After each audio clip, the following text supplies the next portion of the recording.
Halo para pecinta film, apa kabar kalian semuanya? Semoga kalian dalam keadaan baik-baik saja. Selamat datang di channel ini. Salam kenal untuk kalian semua yang pertama kali menonton video ini. Jangan lupa like, komen, dan subscribe untuk mendukung channel ini agar semakin berkembang. Hari ini saya akan mengajak kalian menyaksikan alur film berjudul Nobody yang rilis pada tahun 2021. Sebuah film yang menceritakan mantan anggota FBI yang sudah desersi karena masalah yang dibuatnya membuatnya berurusan dengan mafia dari Rusia. Bagaimana keseruannya? Langsung saja kita ke TKP.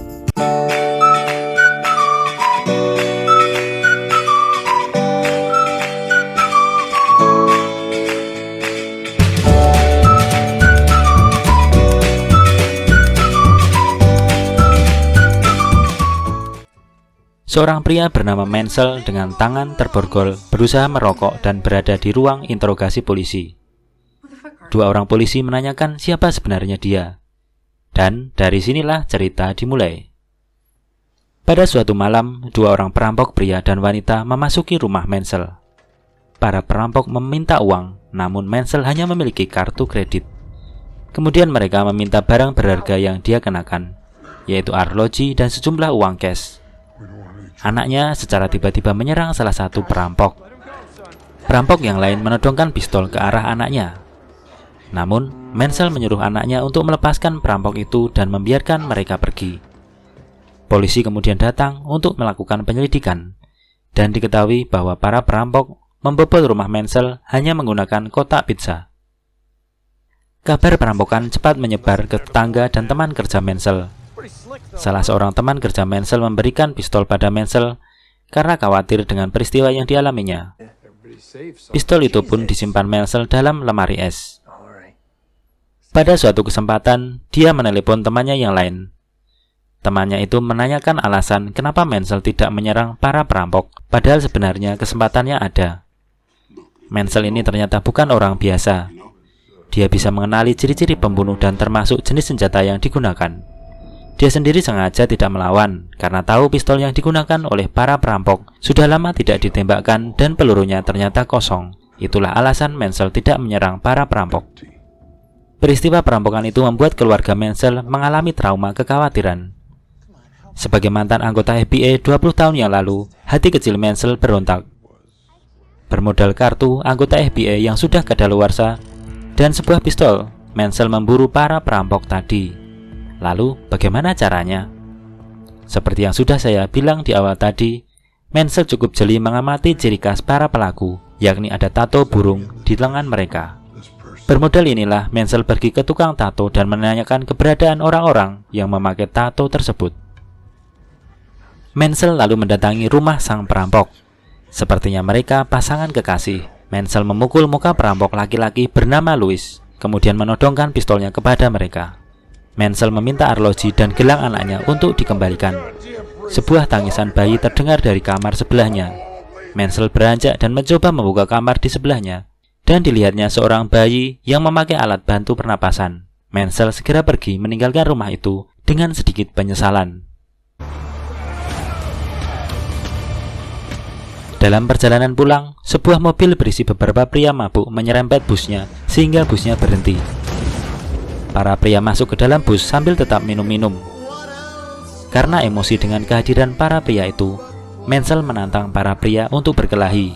Adegan saling pukul pun terjadi antara Menzel dan para pria itu, membuat para pria itu terluka parah, dan salah satunya sampai meninggal dunia. Kejadian di bus itu membawa masalah baru untuk Menzel, karena salah satu pria yang meninggal adalah adik dari ketua geng mafia Rusia bernama Yulian. Yulian ini marah besar adiknya diperlakukan orang seperti itu.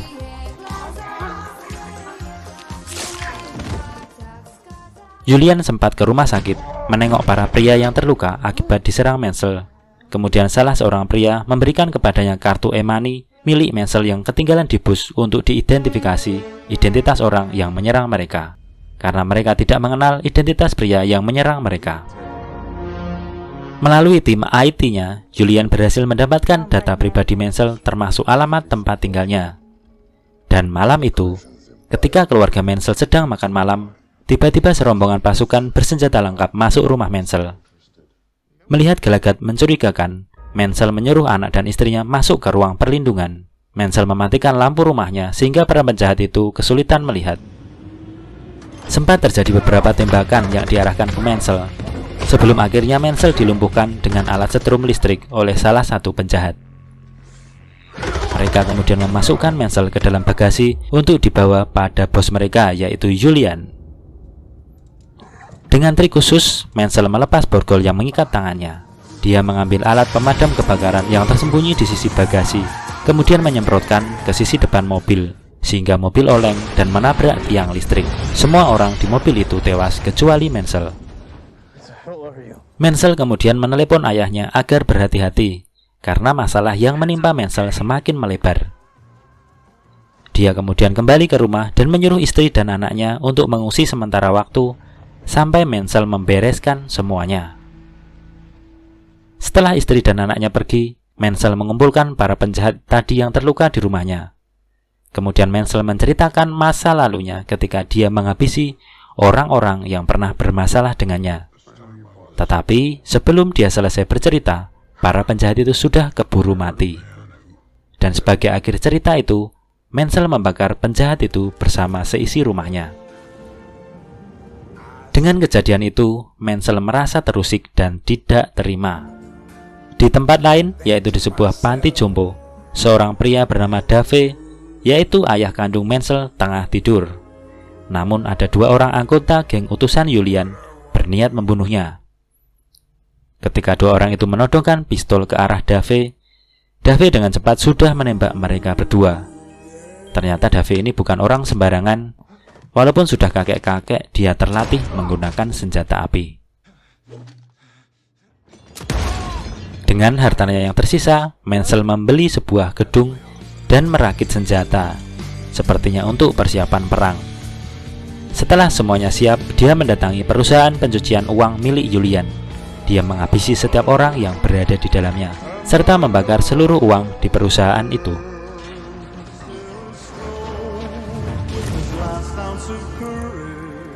Lucunya, setelah semua itu, Menzel malah mendatangi Julian di sebuah kafe tempat Julian biasanya karaoke. Padahal di situ banyak anak buah Julian. Tidak ada satupun pengawal Julian yang berani macam-macam terhadap Menzel, karena Menzel membawa bom di tangannya.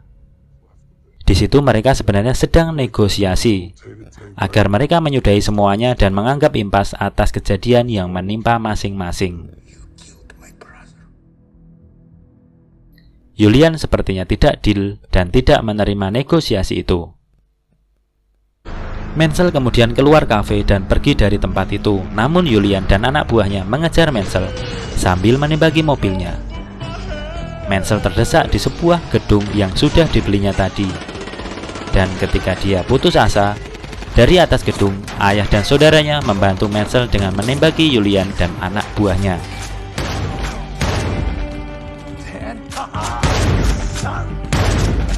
Gedung yang sudah didesain banyak jebakan dan bom membuat anak buah Julian tak berdaya.